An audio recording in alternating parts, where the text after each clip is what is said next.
Isle সাহেব, আমি আব্দুল্লাহ যতদিন বেঁচে আছি এই ইসল সাহেবকে আমি ডিভাইড করতে দেবো না। যেটা দাদা হুজুর করে গেছে সেইখানেই থাকবে। পাঁচিরে হাত দিয়ে মেয়েরা চুমু খায়। আপনারা অনেকে লক্ষ্য করেছেন, আমি যতক্ষণ ভালো ছিলাম ওখানে কোনো মেয়ে ছেলেকে আমি দাঁড়াতে দিতাম না। আমি যাও বাড়ির ভিতরে চলে যাও। মেয়ে ছেলে আসবে পর্দার সাথে আসবে, হাতে মোজা থাকবে, বোরকা পরবে, আসবে, এসে বাড়ির মধ্যে চলে যাবে। গুল্লা হবে না, ঘুরতে থাকে। এটা পিকনিক করার জায়গা না। 8 নম্বর হচ্ছে ফুরফুরা শিবে আসবেন যখন, আসার সঙ্গে সঙ্গে যদি নামাজের সময় হয়ে যায়, আজান দিচ্ছে, মসজিদে চলে যাবেন, অজু করে মসজিদে নামাজ পড়বেন। অনেককে দেখেছি আজান হচ্ছে মাজারে চলে গেল। কি রে বাবা? হ্যাঁ, আজকে দিদি দাদা হুজুর হ্যাঁতে থাকতেন, এই দৃশ্য দেখে খুব খুশি হতেন তো। হ্যাঁ, নামাজের উপর গুরুত্ব দিতে হবে। যত ওলি দরবেশ সব নামাজের উপর গুরুত্ব দিয়েছে, নবীরা নামাজের উপর গুরুত্ব দিয়েছে।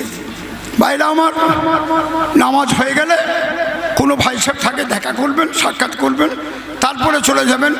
যদি না থাকে জিয়ারত করতে চলে যাবেন, দেখা করার পরে জিয়ারত করতে যাবেন।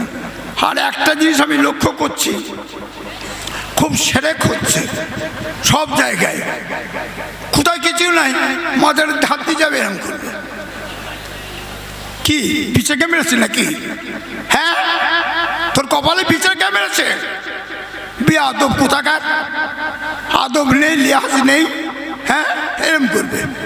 মাজারটা কেমন করবে? কেন দাঁড়াও না, দাঁড়িয়ে মুনাজাত করো না। হ্যাঁ, আর একটা লক্ষ্য করে দেখেছি, কি জানেন, পাঁচিরে হাত দিয়ে মেয়েরা চুমু খায়। আপনারা অনেকে লক্ষ্য করেছেন, আমি যতক্ষণ ভালো ছিলাম ওখানে কোনো মেয়ে ছেলেকে আমি দাঁড়াতে দিতাম না। আমি যাও বাড়ির ভিতরে চলে যাও।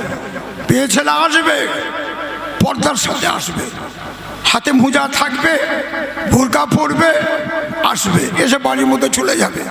গুল্লা হবে না, ঘুরতে থাকে। এটা পিকনিক করার জায়গা না। মন যদি চায়, পয়সা যদি থাকে, দীঘায় চলে যাবেন, কেউ দেখতে যাবে না। এইখানে আপনার উল্টো পাল্টা পথে চলবেন, আর আলেমরা সুযোগ পেয়ে যায়, আলেমরা সুযোগ পেয়ে যায়। প্রয়োজন কথা, আমাদের এনটি আলেম আছে, সবাই আমাদের প্রিয় না, কিন্তু বড় হুজুরকেও লাগে। আমার আব্বা এমন মানুষ ছিলেন, সবাই ভালোবাসত। অনেক ঝড় গেছে আমার বাপের উপর দিয়ে। প্রয়োজন কথা, এখন আমরা অটল, আর ওই ঝড় সহ্য করতে পারছি না। মুরব্বীরা করেছেন ঠিক আছে, মুরব্বীরা করে গেছেন ঠিক আছে, আমরা পাচ্ছি না। প্রয়োজন কথা। আর এইখানে ইসল সাহেবে 3 দিন আমি ওয়াজ করি, আখিরি মোনাজাত আমি করি। এই ইসল সাহেবের যে 3টে বাক্স আছে, এখানে দাদা হুজুর বাক্স বসিয়ে গেছেন। এই বাক্স কেমন পর্যন্ত থাকবে। যারা পারবেন, হাদিয়ার বাক্স আছে, মাদ্রাসার বাক্স আছে, আর ইসল সাহেবের বাক্স আছে। যখন আসবেন ওই বাক্সতে দিয়ে যাবেন। যারা ফুরফুরার মুরিদ তাদেরকে উদ্দেশ্য করে বলছি, এই ইসল সাহেব দাদা হুজুর কায়েম করে গেছেন। আর মেহমান সবাই সমান। ইসল সাহেবে যারা আসবে এরা দাদা হুজুরের মেহমান, ইসল সাহেবের মেহমান। কারো যদি পয়সা থাকে, টাকা থাকে, খাস লোক থাকে, তাহলে আপনি নিজে বাসায় বসে খাওয়াতে পারেন, আমাদের কিন্তু আপত্তি নেই। তবে চিরকাল সবাই মিলে এইখান থেকে ভাত নিয়ে গেছে, ভাত নিয়ে তেজার মুড়ি দিয়ে খাইয়েছে বা বসিয়ে খাইয়েছে, বসে খেয়ে গেছে। খবরদার, হ্যাঁ, যদি ভালোবাসা থাকে মুড়িদের ওপরে আপনি খাওয়াতে পারেন, আপনার বাড়িতে বসে খাওয়াতে পারেন। ইসল সাহেব, আমি আব্দুল্লাহ যতদিন বেঁচে আছি এই ইসল সাহেবকে আমি ডিভাইড করতে দেবো না। যেটা দাদা হুজুর করে গেছে সেইখানেই থাকবে। 80টা লোক নিয়ে দাদা হুজুর এই জলসা করেছিলেন ইসল সাহেব। আজকে মাশাআল্লাহ লক্ষ লক্ষ লোক। আপনারা আমার জন্য দোয়া করবেন, কোন দিন আল্লাহ ঢেকে নেবে জানি না। আর আমার ছেলেকে রেখে গেলাম। আর একটা কথা বলে যাচ্ছি, সেটা হচ্ছে সেটা হলো এই খারিজি মাদ্রাসায় এখন খুব ভালো পড়াশোনা হচ্ছে। এটা আমার বাপের কিনা জায়গা, কিনা জায়গা। আব্দুল্লাহ দৌড়ে খিল দিয়া কথা বলে না, আমি একটু ঠুটকাটা পাড়া আছি। এইটা এই খারিজি মাদ্রাসা যেখানে আছে এটা আমার আব্বা হুজুরের কিনা জায়গা, বুঝেছেন কথা। আর এখানে যা জায়গা সম্পত্তি আছে এগুলো হচ্ছে আমার আব্বা হুজুরের কিনা। এই বাড়িটা জায়গাটা কিনা, বুঝেছেন কথা। এই খানকা আমার আব্বা করে গেছেন। হ্যাঁ, এই পার্লামেন্ট আমার বড় ভাইজান করে গেছে আবুল আনসার সিদ্দিকী। আমার মনে হয় জীবনে মিথ্যা কথা বলেন, জীবনে মিথ্যা কথা বলেন আমার বড় ভাই আবুল আনসার সিদ্দিকী, বুঝেছেন কথা। আজ 19 বছর ইন্তেকাল করেছেন, ঢাকার বুকে শুয়ে আছেন। মেজে ভাই 4 বছর চলে গেছেন, হাল্লা ডেকে নিয়েছেন, চলে গেছেন বললে ভুল হবে। এটা যা চলো হুম লাইয়াস্তা খেও না, কোরআন শরীফে আয়াত পেশ করলাম, আল্লাহর হুকুম হলে চলে যেতে হবে, বুঝেছেন কথা। তারপরে এই ঘাট আমার আব্বা হুজুর করে গেছেন। আর এই হোস্টেল মাদ্রাসা আমার, বুঝেছেন কথা, মেজে ভাইজান করে গেছে। তারপরে ওই ঘাট আর মাজার শরীফ আমার আব্বা হুজুর করে গেছেন। অন্য হুজুরদের সহযোগিতা ছিল। বড় হুজুর বলতে এক কথা, বড় হুজুরের ওপরে কোনো কথা কেউ বলেনি। বড় হুজুরের ওপরে কোনো হুজুরা কোনো কথা বলেনি। আব্বা হুজুর কেবলা পকেট থেকে পয়সা খরচা করে এই মাজার শরীফে করে গেছেন। যিনি করেছিলেন মিস্ত্রি হচ্ছে মেদিনীপুরের মিস্ত্রি। তিনি বলে গিয়েছিলেন এই মাজারটা দাঁড়িয়ে থাকবে 200 বছর। তার মধ্যে 70-80 বছর হয়ে গেছে, 70-80 বছর মতো হচ্ছে, প্রয়োজন কথা। আর 120 বছর, তার মধ্যে একটু কাজ বাকি আছে, প্রয়োজন কথা। সবাই মিলে আমরা করি, সবাই করে।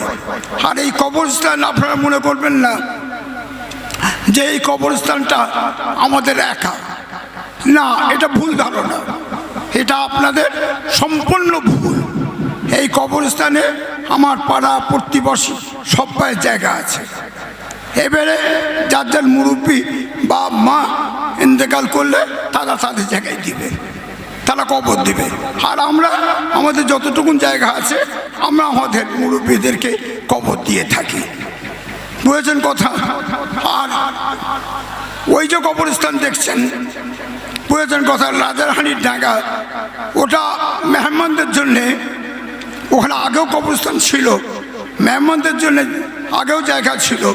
মেহমানদের জন্যে আমার দাদা যান জায়গাটা কিনে গেলেন, বহু অলিয়াল্লাহ শুয়ে আছেন ওখানে।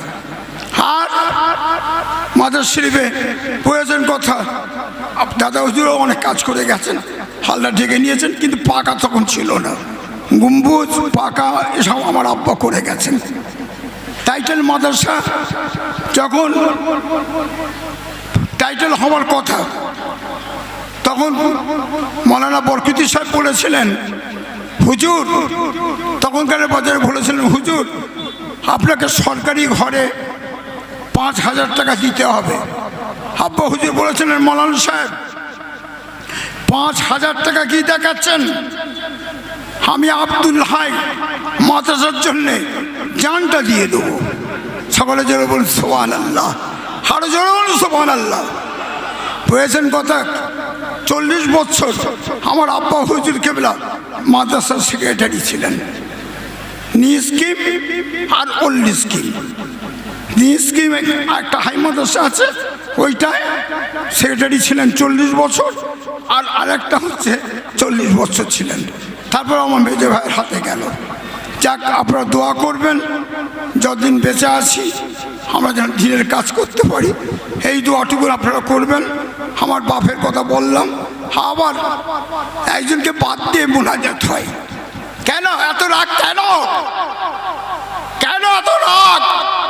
কবরে শুবে না, কাপুন পড়বে না, হ্যাঁ এত রাগ কেন? আমার বড় ভাইয়ের নামটা বাদ দিয়ে মোনাজাত হয়। নির্লজ্জা, হ্যাঁ নেই শরম নেই, দু চারটে মুখস্থ করে হাদিস মুখস্থ করে মেম্বারে উঠলেই হবে? তুমি জানো যখন মোনাজাত করছো তখন কুল মোমেনাত কেন বলছো? তখন বাদ দিয়ে বলো আবুল হাসান সিদ্দিকী সাহেব বাদ। হ্যাঁ আল্লাহ, আবুল হাসান সিদ্দিকী সাহেব বাদ।